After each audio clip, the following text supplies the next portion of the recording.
김윤경의 생생경제. 안녕하세요. 김윤경입니다. 가게나 기업 또 국가 모두 살림 알뜰하게 하면서도 불려나가면 좋죠. 이 나라 살림, 그러니까 국가 재정은 세금으로 운용하는 만큼 알뜰하게 쓰는 것도 중요한데요. 적절한 곳에 제대로 쓰는 것도 중요합니다. 어제 국가재정전략회의에서 나온 계획, 마른 수건을 짜는 전략에 방점이 찍힌 것 같아서 아쉬운 점도 없지 않은데요. 오늘 생생포커스에서 박문규 기획재정부 제2차관 스튜디오에 모시고 직접 얘기 들어보도록 하겠습니다. 대형마트에서 장들 많이 보시죠? 이 가격이 자체적으로나 또 경쟁사에 견주어서나 자주 바뀌는데 하나하나 따져보려면 귀찮습니다. 가격 변동의 추이를 알아볼 수 있는 앱이 개발이 되는데요. 요즘 상당히 인기를 끌고 있다고 합니다. 이 앱 개발자 생생 인터뷰에서 만나봅니다.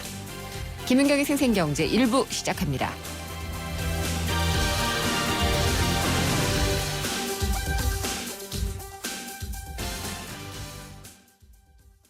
오늘도 하품하다 하루가 다 갔어. 잠깐 활력이 필요해. 기운이 뿅 생겨났어.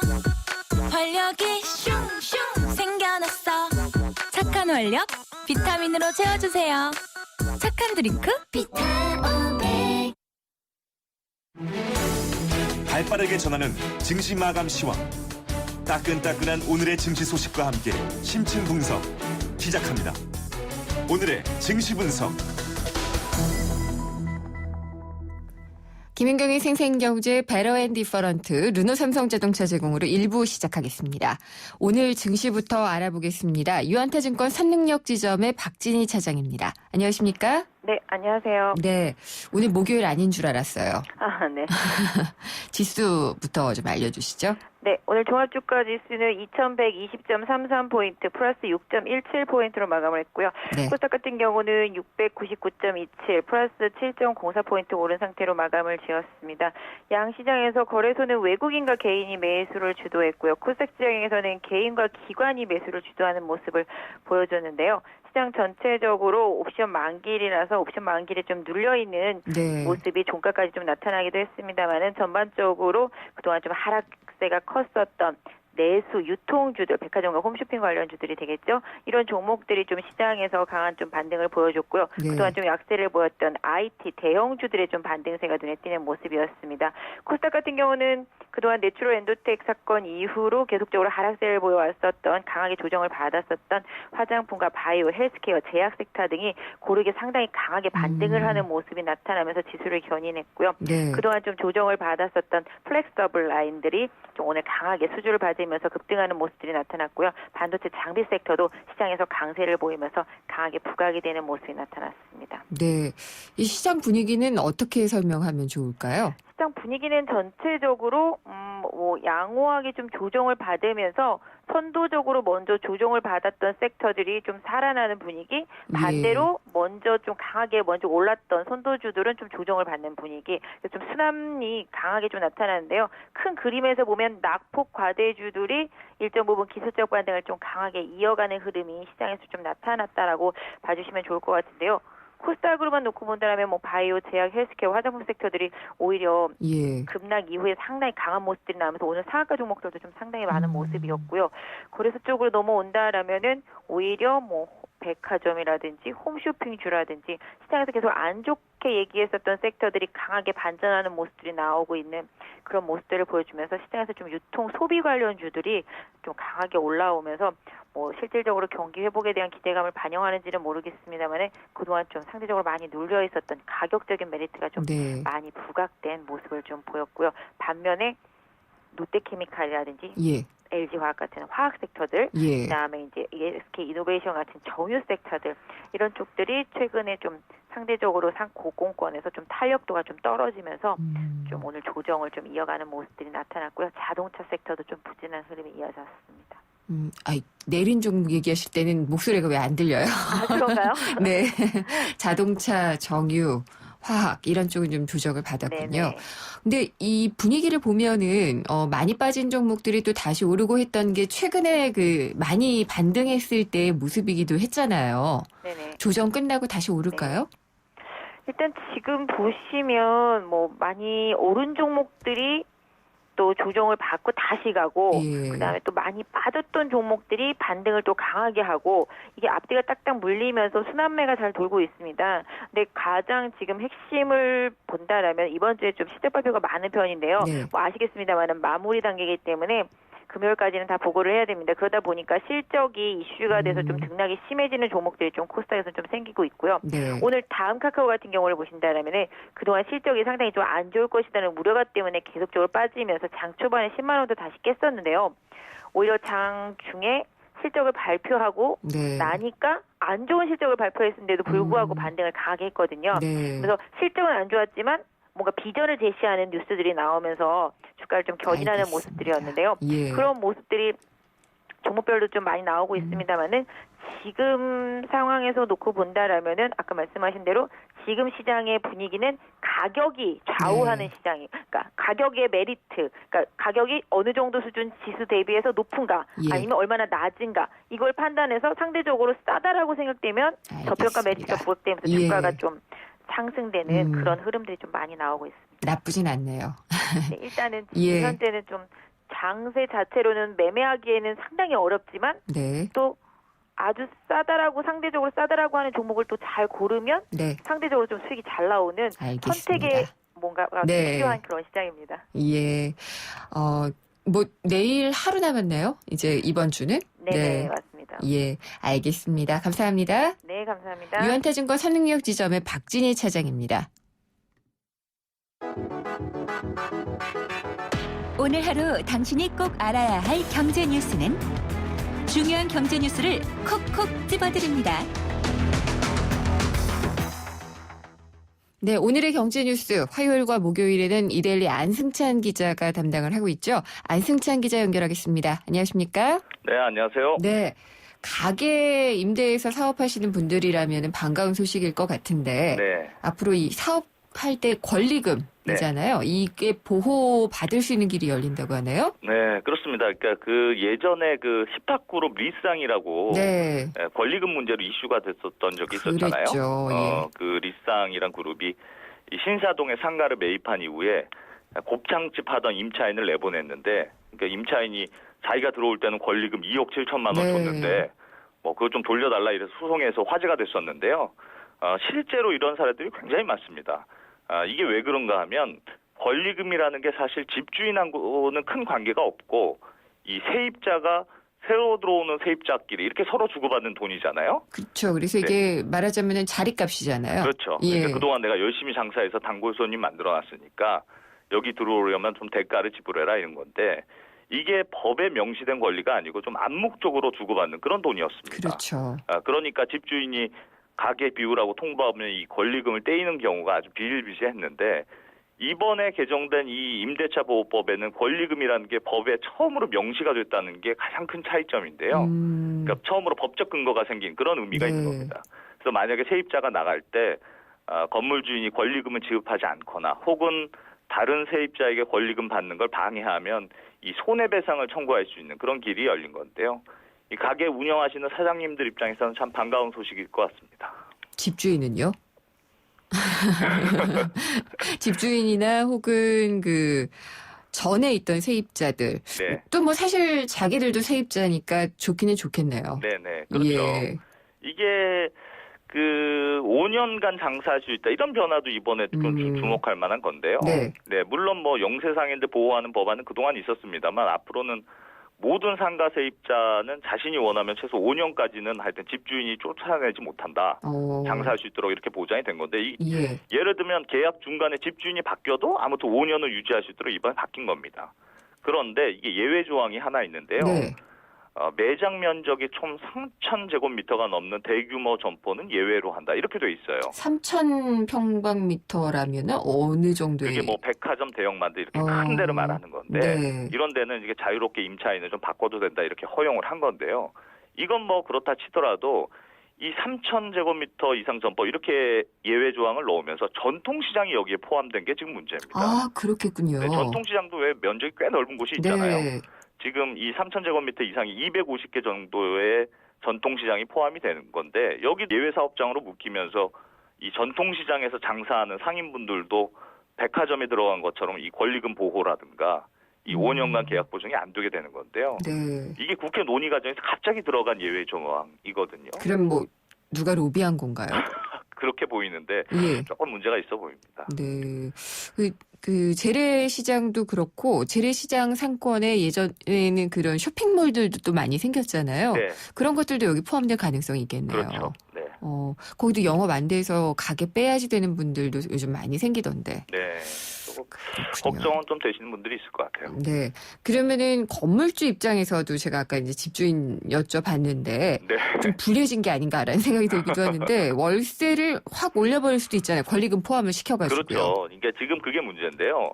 사실은 말씀하신 대로 건물주 입장에서는 참 불편한 이번에 법 조항입니다. 그래서 건물주인이 이런저런 기회비용을 감안해서 지금보다 임대료를 더 받아야겠습니다. 이렇게 나올 가능성이 있잖아요. 네. 그래서 임대차 보호법 개정으로 결국 상가 임대료만 전체적으로 올라가는 것 아니냐 이런 부작용을 걱정하는 목소리가 꽤 있는데요.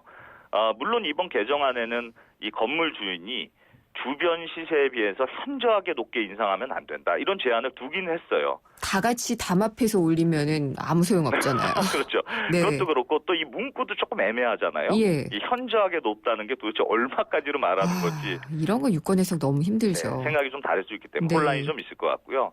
이 권리금 보장 문제도 조금 문제가 남아 있는데요. 예를 들면 그 권리금을 떼이게 됐을 때 정부가 이걸 알아서 받아주는 게 아니고 개인이 직접 소송을 해서 받아라 이렇게 돼 있는 겁니다. 그러니까 당연히 소송 비용도 본인이 내야 하고 또 소송을 통해서 손해배상을 받아내는 데까지 시간도 걸릴 수 있고 이런 불편함이 있는 건데요. 네. 취지는 뭐 좋은 취지입니다만 이 디테일에서 좀 아쉬운 부분들이 있는 것 같습니다. 뭐 이번만 그런 것은 아니지만은 이게 참 권리금이 법의 테두리 안에 들어왔다는 것 자체는 참 중요한데 네. 아쉬운 부분들이 마음에 많이 걸리는 부분들인데요. 실제로 이게 예. 하는데 굉장한 혼란이 사실 있을 것 같아요. 네, 그렇죠. 이게 참 권리금이라는 제도가 이렇게 생긴 지는 상당히 오래됐는데 맞아요. 네. 예. 법에는 정말 보호를 받는 건 처음이기는 하네요. 네. 구글의 무인 자동차 저 굉장히 관심 가지고 지켜보고 있는데 네.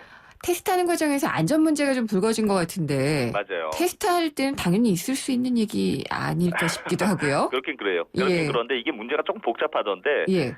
구글 무인 자동차에 대해서 먼저 조금 설명을 드리면요. 네. 뭐 많이 아시겠지만 이 구글이 작년 크리스마스 때 왜 깜짝 선물이라면서 이 무인 자동차 공개했잖아요. 네. 이게 멋진 스포츠카처럼 생긴 게 아니고 왜 네. 예전에 꼬마 자동차 붕붕 혹시 기억하실지 모르겠는데 저는 아는데 젊은 세대는 모를 수도 있습니다. 꼭 그렇게 좀 예. 귀엽게 생겼어요. 귀엽게 생긴 차 이렇게 네. 생각하면 됩니다. 아무튼 이후에 이 무인 자동차가 조만간 현실화될 거다. 이래서 기대감이 굉장히 높았습니다. 네. 이 구글 무인 자동차는 레이저 통해서 이게 주변에 있는 차라든가 장애물을 자동으로 인식하고 네.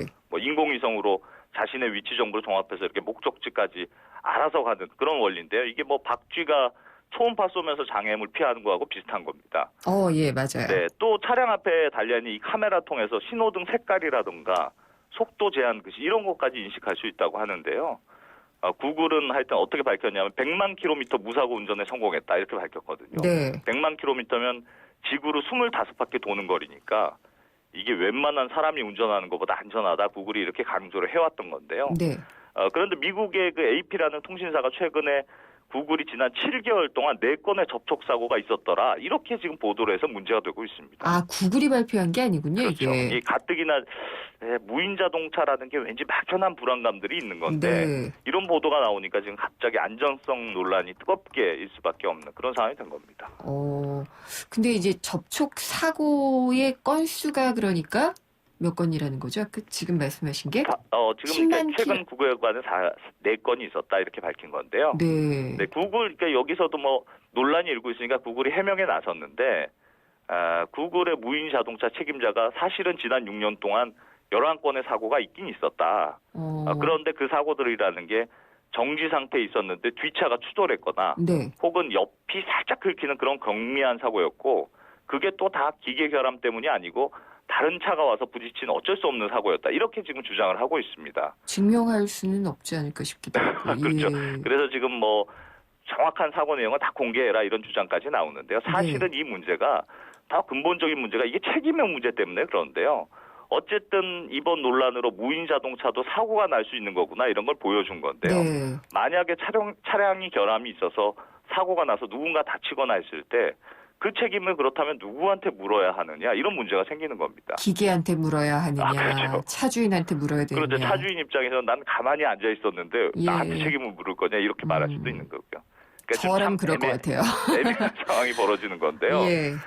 지금 뭐 국내 자동차 회사들도 그렇고 무인 자동차가 빠르면 수년 내에 현실화된다 이러고 있는데 아직은 좀 해결해야 하는 문제들이 좀 많이 남은 것 같습니다. 이게 참 사고가 났었다라고 공개를 어쨌든 간에 불가피하게 하게 됐으니까 그렇지만은 이런 거 공개가 그냥 안 되고 무인차가 상용화 됐을 수도 있잖아요. 그렇죠? 그러니까 이게 사실은 좀 더 투명하게 공개하는 게 지금은 네. 중요한 문제일 수도 있는 것 같아요. 그렇죠. 투명하게 공개하고 또 그 이유에 대해서 좀 충분하게 설명을 하는 것이 위기 관리에는 제일 좋은 것 같아요. 그렇습니다. 네. 오늘 말씀 잘 들었습니다. 감사합니다. 고맙습니다. 이데일리 안승찬 기자였습니다.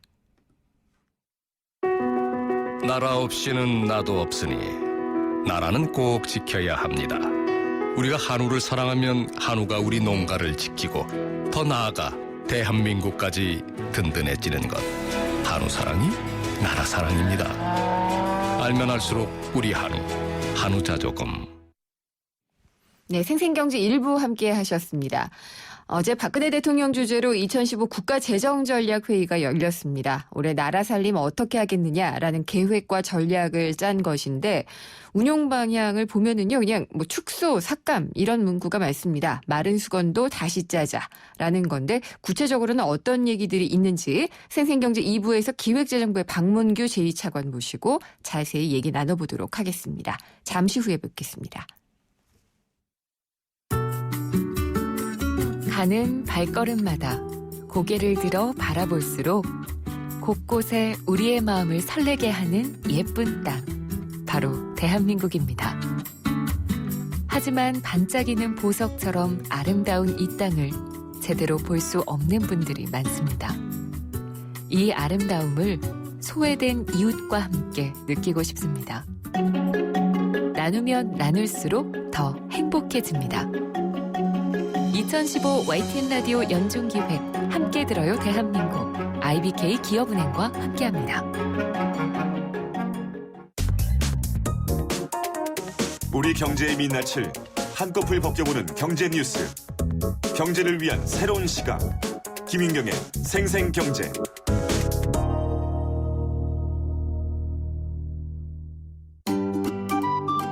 YTN 생생경제와 한국전파진흥협회가 함께하는 2015 프로젝트 집앤잡 제1탄 최고의 복지는 안정적인 주거다. 2015년 우리네가 살고 있는 집의 모습을 직접 찾아갔습니다. 집앤잡. 오늘은 오피스 거래 실종에 대해서 살펴보겠습니다. 공인중개사를 만나보겠습니다. 공실 있는 빌딩도 상당히 많다고 들었거든요. 어때요? 여의도 쪽 같은 경우에는 뭐 대형 IFC나 정경유해항 같은 그런 큰 건물들이 많이 들어오다 보니까 공급 자체가 많이 늘었고요. 그리고 경기가 안 좋다 보니까 기존에 있던 업체들은 이제 임대료 부분을 좀 감당하기 힘드니까 저렴한 여의도 외에 타 지역 간단한 예로 들자면 영등포 쪽이나 아니면 강서구 쪽으로 좀 많이 빠져나간 걸로 보입니다. 그러다 보니까 전체적으로 여의도의 이제 공실률이 조금 좀 상대적으로 좀 높아졌죠. 전망을 좀 어떻게 보세요? 우선은 당분간은 올해까지는 거의 이 정도 수준으로 갈 것 같고요. 여의도 지역 같은 경우에도 이제 공실이 많이 들다 보니까 건물 쪽에서도 좀 임대료를 조금씩 좀 낮춰주고 있는 경향인데 그렇게 피부로 와닿을 정도는 아니고요. 그렇다 보니까 아직까지는 공실률이 좀 높은 편입니다. 그럼 여기서 공실 있는 빌딩 경비 아저씨와 잠깐 얘기 나눠보겠습니다. 여기 좀 사람 많이 다니는 건물인가요? 사람 많이 다니는 건물이에요. 공실이 좀 많나 봐요. 한 30%에서 한 40% 정도 될 거예요, 공실이. 그러면 그게 언제 들어선 건물이에요? 거의 20년 됐을 거예요. 20년 넘었을 것 같은데. 근데 그 주변이 왜 이렇게 공실이 많은 거예요? 경기 안 좋았다고 보시면 돼가지고 어차피 여의도가 관리비도 비싸고 임대료 자체도 오래됐고 떠날 수뿐이 없고 새로운 사람이 안 들어오니까 경기 안 좋으니까. 그러면 거기에 입주해 있는 오피스는 어떤 회사들이에요? 뭐 은행 아니면은 뭐 은행은 뭐 1층에 있고 뭐 위에는 일반 사무실인데 그 상가는 어차피 지하 1층이 있으니까 상가, 일반 회사 그 정도 보시면 되실 것 같은데. 지금까지 YTN 생생경제와 한국전파진흥협회가 함께하는 2015 프로젝트 집앤잡 오피스 거래 실종에 대해서 살펴봤습니다.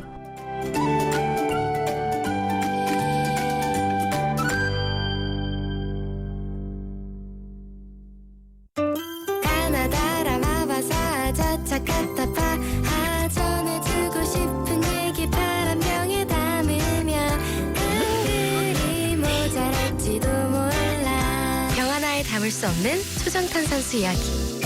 파란을 일으키다. 초정탄산수. 아 피곤해. 또 야근이다. 대리님도 부장님도 모두 힘내요.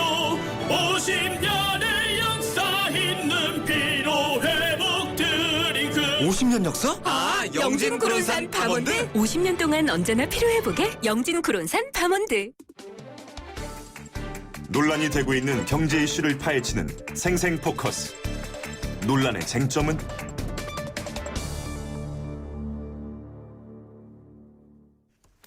생생포커스 오늘 인터뷰는요. 국가재정전략의 구체적인 실행 계획을 알아보겠습니다. 생생경제 2부 함께하고 계십니다. 비어가는 나라의 곳간을 지키기 위해 마른 수건이라도 쥐어짜야 한다. 이게 어제 이 박근혜 대통령 주재로 열렸던 국가재정전략회의에서 나온 향후 5년간의 나라 살림의 운용 방향입니다. 회사도 그렇고 가게도 그렇고요. 또 국가도 살림을 마이너스로 하면 안 되니까 고민이 많은데 우리나라의 살림, 국가 재정을 어떻게 꾸릴지에 대한 계획과 전략이 나온 겁니다. 근데 덜 쓰겠다는 계획은 아주 촘촘한데요. 국가의 수입과 재정을 불리는 계획은 좀 안 보이는 것 같아서 좀 걱정도 되기는 합니다. 돈 쓸 데가 워낙 많기 때문인데요. 궁금한 점 다 여쭤보도록 하겠습니다. 오늘 박문규 기획재정부 제2차관님이 스튜디오에 직접 나오셨습니다. 안녕하십니까, 차관님? 네, 안녕하십니까? 네, 보통 이 마른 수건을 짠다라고 하면은 내핍이잖아요. 예, 그렇게 해서 재정 개혁을 하겠다는 건데 구체적인 방법들은 어떤 게 있을까요? 네, 지금 재정은 지금 경기가 전반적으로 회복세를 보이고 있습니다만은 그 회복 추세가 확고하지 않기 때문에 재정에서 계속적으로 경기 회복세를 좀 지원을 하려고 합니다. 그러다 보니까 재정에서 재정 건전성에 좀 걱정이 있습니다. 그렇죠. 돈을 써야 되니까. 그렇습니다. 예. 그래서 재정 건전성을 보완을 하기 위해서 정부뿐만 아니라 지자체 그리고 공공부문 또 민간의 역할까지도 좀 활용해서 전방위적인 재정 개혁을 추진하자 하는 내용이 어제 재정전략회의에서 논의된 내용이 되겠습니다. 그럼 어제 발표가 됐던 그 10대 분야 재정 계획 주요 내용들 제가 살펴봤는데요. 보니까 삭감, 철수, 축소 이런 말들이 거의 대부분이었던 것 같아요. 맞죠? 네, 그렇습니다. 예. 그래서 이제 말씀하신 대로 마른 수건도 짜서 절감된 재원이 나옵니다. 근데 그 절감된 재원을 줄이겠다는 것이 아니라 그런 절감된 재원을 서민과 중소기업 그리고 특히 청년 고용에 집중적으로 재투자하자 하는 그런 내용이 되겠습니다. 근데 이제 내핍이라는 게 가장 쉽고 간편한 방법이기는 한데 어찌 보면은 수입을 늘리는 것이 더 큰 중요하지 않을까라는 생각이 좀 들거든요. 근데 매년 보면은 지출보다 수입을 더 많이 늘어나게 하겠다라고 했는데요. 실제적으로 보면 작년만 해도 재정으로 들어온 수입 증가율보다 썼던 지출 증가율이 훨씬 더 높거든요. 이런 것들은 어떻게 조절이 될까요? 네, 경기가 안 좋을 때는 재정에서 적극적인 역할을 해야 됩니다. 그 얘기는 이제 적자를 내겠다는 거고요. 수입보다는 지출을 늘리겠다라는 게 이제 재정을 확장적으로 운영하다라는 그런 개념이 되겠습니다. 그래서 최근 들어서 정부가 재정을 확장적으로 운영하면서 수입의 증가율보다는 지출의 증가율이 높은 게 사실입니다. 근데 그것은 그렇게 해서 경제를 살리면 기업이 이윤이 생기고 그래서 이윤이 돼서 법인세 수가 늘어나게 되고 또 기업 활동이 늘어나게 되면 이제 부가가치세나 관련된 세금들이 많이 늘어나게 돼서 결국은 경제가 회복되면서 세수가 늘어서 재정이 좀 더 건전해지는 그런 선순환 구조를 만들어 보자. 그런 차원에서 재정을 운영하고 있다. 그렇게 보시겠습니다. 그래요. 그러면은 이번 재정 전략 계획 이런 것들도 보면은 경기가 어느 정도 살아나고 있는 것을 전제로 하고 있는 것이겠군요. 그렇습니다. 이제 금년의 경우에는 그 경기 회복세가 확고하지 않아서 네. 상반기에 재정 조기 집행이라든지 또 하반기에 전반적으로 이 세수 상황이나 여건을 보면서 재정 보완 대책을 네. 강구를 하고자 하고 있고요. 금년도 이후에 이제 점차적으로 경기 회복세는 네. 전 세계 경기가 회복되면서 동반해서 회복될 것으로 전망이 되고 있습니다. 그래서 네. 작년보다 또는 작년이나 금년보다는 16년 이후가 완만하게 상승될 것으로 전망이 되고 있습니다. 16년 이후면은 어쨌든 올해는 확장적인 기조를 유지할 수밖에 없겠네요. 그렇습니다. 예. 네. 그러면 혹시 그 추경 얘기도 많이 나오는데요. 이게 추경 맨날 이게 때만 되면 나오는 무슨 클리셰 같은 그런 말이 아닐까라는 생각이 들 정도인데 추경 계획도 염두에 두고 계신 건가요? 네. 재정을 확장적으로 운영하자라는 개념 안에는 예. 우리 이제 재정의 주머니가 여러 가지 주머니가 있습니다. 회계뿐만 아니라 기금도 있고요. 네. 또 민간 자본을 활용할 수 있는 여러 가지 기재들이 있는데 우선 추경 전에는 그러한 재정의 다양한 그 주머니에서 여력이 있는 부분은 그걸 끌어내서 네. 재정을 보완하는 투자를 하고 이제 경기 여건에 따라서는 네. 경기가 안 좋아져서 예. 경기 침체에 해당이 돼서 국가재정법에 보면은 법적으로 추경을 편성할 수 있는 요건이 있습니다. 그래서 그런 정도로 경기가 안 좋아지는 경우에는 네. 이제 추경을 통해서 이제 경기를 살려 나가야 되는 게 재정의 역할이고 또 임무라고 하겠습니다. 그러면 경기 침체라는 것이 뭐 미국에서도 정의가 있습니다만은 두 분기 연속 마이너스 성장률을 보인다든지 뭐 이런 게 되면은 추경이 된다 이런 그 조항이 구체적으로 명시가 돼 있나요? 조항이 명시돼 있지는 않습니다. 아니고요? 있지는 예. 않고 역대로 이제 추경을 한 것을 보면 13년에 추경을 했는데 그때 예. 경우에는 이제 7분기 연속해서 0%대 성장이 됐습니다. 네. 뭐 그와 같이 이제 그때 경기 여건에 따라서 이제 경기 침체를 정의할 수 있겠죠. 네. 그런 상황을 봐가면서 알겠습니다. 올해도 이제 하반기에 그 저희가 예측했던 그런 수준의 회복이 되지 않거나 네. 또는 또 더 외부적인 요인에 따라서 경기가 더 악화된다고 하면 재정이 보다 더 적극적인 역할을 하겠다. 네. 그런 취지라고 보시면 일단 되겠습니다. 하반기에 한번 보겠다 상황을 네, 그렇습니다. 봐야지 된다는 말씀이시고요. 뭐 이 얘기 굉장히 많이 나왔는데 만 3세에서 5세까지 교육비 지원한 누리과정 예산이요. 이게 그러니까 정부가 아예 누리과정 예산 지출을 지방교육청에 편성을 하도록 했어요. 그러니까 의무 지출 경비로 지정을 해버렸는데 이걸 가지고 논란이 좀 많이 있거든요. 네. 예. 네, 우선 그 누리과정 때문에 학부모님들 입장에서 보면은 이거 뭐 어린이집이 이거 중단되는 거 아니냐 그런 네. 걱정을 많이 하셨습니다만은 이번에 그 국회에서 지방교육청에서 그 지방교육체를 발행할 수 있는 네. 근거를 마련하는 지방재정법을 통과시켰고 또 이에 따라서 저희가 이제 예비비를 지원을 할 계획입니다. 네. 그렇게 되면 당장의 그 유동성 위기는 없어지기 때문에 네. 이제 논란이 됐던 그런 그 누리과정 예산 편성 문제는 일단락되리라고 보고 있습니다. 근데 차관님 지방채 발행을 하는 거는요. 지방정부의 채무로 남는 거잖아요. 그렇습니다. 그러니까 중앙정부는 지원에 대해서 조금 한 발 물러서는 게 분명해 보이는데. 지금 그 법에 네. 유아교육법이 어떻게 되어 있냐면 유아교육법이 현행법입니다. 네.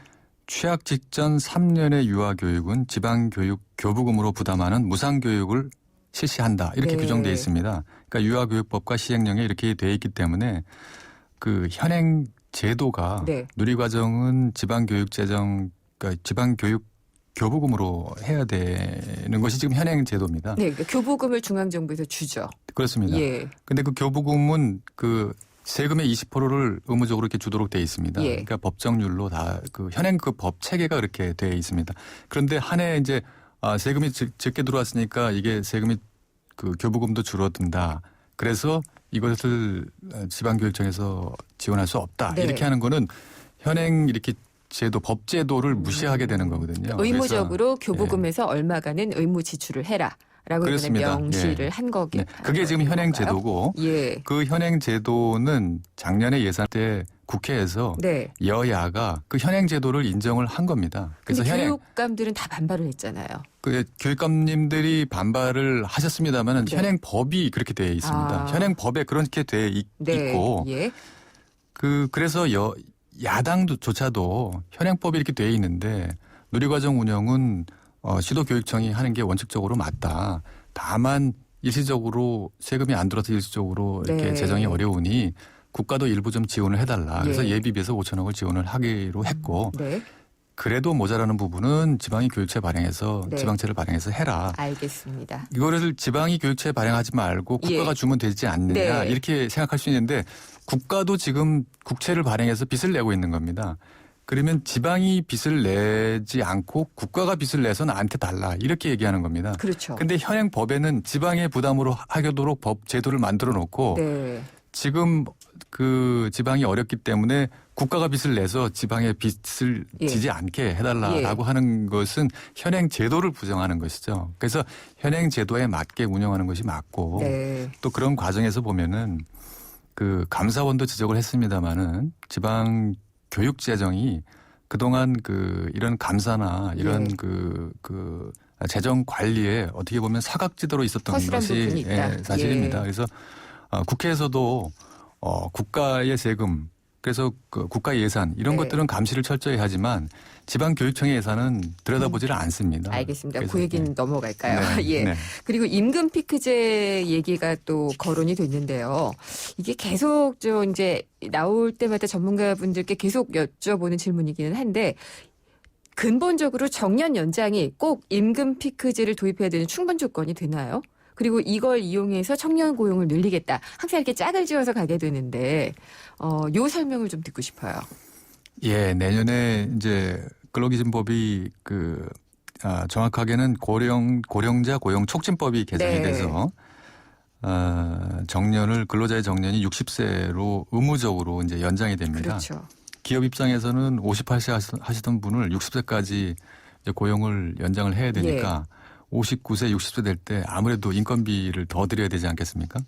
그러면 그 입장을 바꿔놓고 생각해 보면 그 기업주 입장에서는 그러면 신규 고용을 줄여서 인건비 부담을 충당을 해야 됩니다. 이렇게 작년 고용에. 예. 그렇지 않으면 방법이 없는 거죠. 네. 그렇지 않고 뭐 기업이 아주 잘 돼서 생산을 더 늘려야 된다. 이런 계획하에 있는 업체에서는 신규 고용을 그대로 할 수 있겠습니다만은 네. 정상적인 그냥 중립적인 상황을 가정해 놓고 보면 정년이 연장이 돼서 의무적으로 고용을 더 해야 된다고 하면 네. 신규 고용을 당연히 줄여야 되겠죠.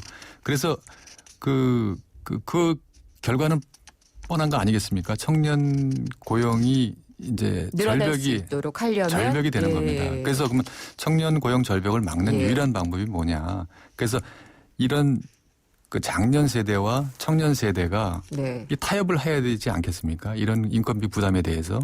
그래서 내가 고용 정년이 늘어나서 네.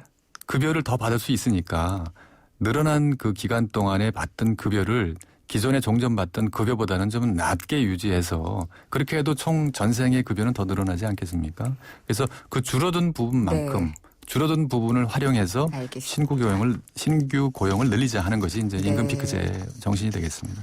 여쭤보고 싶은 건 많은데 시간이 다 되었네요. 그래서 마지막으로 여쭤보고 싶은 것은 어쨌든 공약 가계부도 있었고 그래서 재정 건전성 많이 맞추겠다는 얘기도 했었고 그랬는데 제가 서두에도 말씀드린 것처럼 쓰겠다는 곳은 많고 그걸 조정하겠다는 건 많은데 수입을 늘리겠다는 얘기는 없거든요, 사실. 근데 수입을 늘리는 게 증세잖아요, 결국은. 그래서 이 수단은 생각을 안 하시고 계시는 건지 좀 여쭤보고 싶네요. 예. 재정이 이제 나라 살림을 맡고 있는 재정 당국자 입장에서는 예. 국민께서 세금을 저희한테 주시고 나라 살림을 해봐라 이렇게 맡겨주신 거니까 나라 살림을 최대한 알뜰하게 해서 네. 수지를 맞춰서 운영을 해보겠다. 또 저희가 이제 국가 채무를 지금 그 적자를 내서 네, 경기를 활성화시키기 위해서 재정을 조금 더 확장적으로 운영하고 있습니다만은 빚의 규모가 다른 나라에 비해서는 아직까지는 좀 예. 여유가 있기 때문에 최근 여기서 마무리를 해야 될 것 같은데 그러면은 증세는 지금 현 단계에서는 고려하고 있지 않고 네. 재정 개혁을 통해서 최대한 예. 나라 살림을 알뜰하게 운영해 보겠다. 그것도 안 된다고 하면 예. 국회를 통해서 사회적인 합의를 거쳐서 증세를 논의를 해야 된다라고 생각하고 있습니다. 내년에는 뭐 담배세 더 올리지 않고 연말정산 소동도 없는 거죠? 네. 네. 네. 뭐 알겠습니다. 여러 가지 그 가능성을 놓고 네. 뭐 다양한 방법으로 재정을 운영해서 국민들의 걱정을 덜어드리도록 하겠습니다. 네, 잘 들었습니다. 말씀 감사합니다. 박문규 기획재정부 제2차관과 얘기 나눠봤습니다. 알면 대박, 모르면 쪽박. 금융상품 백서. 어제 경제주치 시간에도 세무 관련 얘기를 하면서 말씀을 드렸는데 5월은 세금과 관련해서 중요한 달입니다. 종합소득세를 일단 신고를 하는 달인데 일반 직장인의 경우에는 그냥 회사에서 연말정산 했기 때문에 뭐 특별하게 더 할 필요가 없지만 지난해 금융소득이 2천만 원을 넘었다. 하면은 금융소득 종합과세 대상자가 됩니다. 그러면은 종합소득세를 내야 되는데 이게 은행의 예금이자가 워낙 낮아서 대상자가 많지 않을 것 같지만 반드시 그런 것도 아닙니다. 오늘 금융소득 종합과세에 대해서 자세히 살펴보도록 하겠습니다. 신한은행 중동지점의 서춘수 지점장입니다. 안녕하십니까? 예, 안녕하십니까? 네, 금융소득 종합과세 이게 해마다 이맘때만 되면은 많이 듣기는 하는데요. 네. 저는 안 내고 있기 때문에 잘 모릅니다. 예. 이게 어떤 네. 것인지 좀 설명해 주시죠. 예, 은행에 예금이나 적금을 가입할 수도 있겠고요. 예. 아니면 펀드를 투자할 수도 있고, 또 직접 주식 투자를 하는 경우도 있고요. 그러면 은행에서 이자를 받을 수도 있겠고, 아니면 펀드나 주식 투자를 하게 되면 배당금을 받게 됩니다. 네.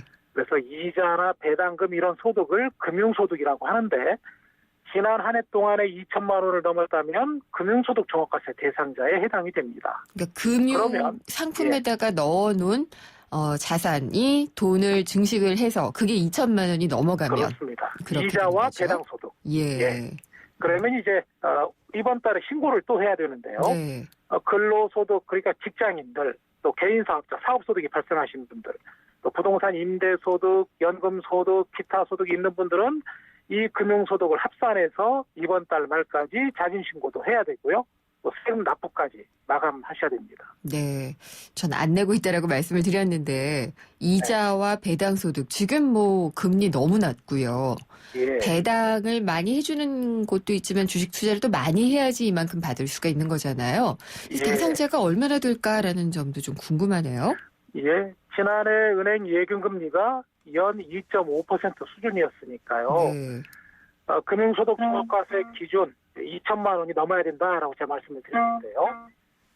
정기예금을 이용해서 2천만 원 넘으려면 네. 적어도 8억 원 이상 큰 돈이 되죠. 금융자산을 내가 그냥 일단 8억 정도는 넣어놔야지 예, 이 대상자가 은행의 되는 정기예금을 거군요. 이용한다면 그렇습니다. 네. 그런데 지난해 최고 인기 상품이 주가 연계 상품. 네. 그러니까 은행이나 증권사에서 ELF에 투자했다면 사정이 좀 달라집니다. 지난해 수익률이 연 5에서 6% 정도였으니까요. 네. 4억에서 5억 정도를 투자했다면 수익금이 2천만 원 훌쩍 넘을 테니까 금융소득 종합과세 대상에 포함이 됩니다. 그러면 이 기간은 그냥 지난 한 해가 되는 건가요? 그렇습니다. 지난해 1월 1일부터 12월 네. 말까지 발생한 이자와 배당소득이 대상이 됩니다. 펀드 투자의 경우에는 또 어떨까요? 예, 국내 주식형 펀드는 주식 매매 차익이 비과세 대상이니까 많은 수익을 냈다 해도 금융소득 종합과세 대상에서 제외가 됩니다. 걱정하지 네. 않으셔도 되고요. 예. 그런데 국내 채권형 펀드는 금융소득 종합과세 대상에 그대로 포함이 됩니다. 네. 또 해외 채권형 펀드, 해외 주식형 펀드는 금융소득 종합과세 대상에 포함이 됩니다. 그렇군요. 특히 지난해 중국 또 인도에 투자하는 주식형 펀드에 투자했다면 평균 수익률이 30에서 40%대로 매우 높았으니까요. 여유자금 있는 직장인이 4천만 원이나 5천만 원 정도 중국 본토 펀드에 투자했다면 종합과세 대상이 될 수 있으니까요. 네. 주의하라는 말씀을 한번 드리고 싶습니다. 저 궁금해지는 게, 이 중국 펀드, 뭐 인도 펀드 이런 게 이제 작년에 이만큼 수익률을 낸 것은 맞는데, 예. 해지한 경우와 해지하지 않고 지금 갖고 있는 경우가 있을 텐데요. 예. 그러면은 또 올해 들어서 수익률이 좀 달라지고 그러는데, 이게 작년에 그랬다면은 지금 하지 않은 상품이라도 내야 되나요? 올 들어서 해외 펀드에서 많은 수익이 발생하고 있는데요. 네. 지난해가 아닌 올해 발생한 수익에 대해선 이번 5월 달에 종합소득세 신고 대상이 아닙니다. 이제 올해 발생한 수익금은 내년 5월에 신고를 하시면 되는데요. 네. 그런데 해외 펀드는 약간 애매한 부분이 있는데요. 어떠한 부분이냐면 아직 환매하지 않고 가지고 있다 하더라도 해외 펀드는 매년 펀드 결산일이 따로 있습니다. 네. 펀드마다 다 다른데요. 그래서 펀드 결산일이 되면 그동안에 발생된 이익금에 대해서 15.4% 세금을 내도록 되어 있습니다. 따라서 ELS라든지 ELF, 은행 예금 이런 다른 금융자산과 합산 소득이 2천만 원을 초과하면 역시 대상에 포함될 수 있으니까 가입한 금융회사에 펀드를 가입했다면 지난해 금융소득이 얼마나 되는지 미리 확인해 보실 필요가 있겠습니다. 돈을 그만큼 벌었다면은 세금을 내는 게 기꺼울 텐데. 네. 사실 어떻게 보면은 이렇게 경제신문들이나 이런 것들 보면은 금융소득 종합과세 이렇게 피해라라는 식의 그러니까 굉장히 좀 무서운 것 같은 표현을 쓰면서 독자들에게 기사를 주는 경우가 많이 있거든요. 왜 그럴까요? 일단 세금이 크게 늘어납니다. 네. 다른 소득이 없다면 웬만한 금융소득이 발생해도 큰 문제가 없겠습니다만 사업소득이 있는 분들, 또 직장인들, 또 임대소득이 있는 분들, 연금 받는 분들도 꽤 계시고요. 네. 또 강의나 원고를 해서 기타 소득이 발생하시는 분들. 이분들은 이들 소득과 합산해서 이번 달에 세금 신고를 해야 되고 세금 납부도 다시 해야 됩니다. 그렇게 되면 세금이 큰 폭으로 들 수 있습니다. 네. 예를 든다면 금융소득이 2천만 원 이하라면 금융소득 종합과세 대상자가 아니니까요. 15.4% 은행이나 증권사에서 세금 떼는 걸로 납세가 종료됩니다. 그런데 2천만 원을 초과하면 그러면서 동시에 다른 소득이 있다면 이제 최고 세율이 41.8%까지 급등하게 됩니다. 그렇군요.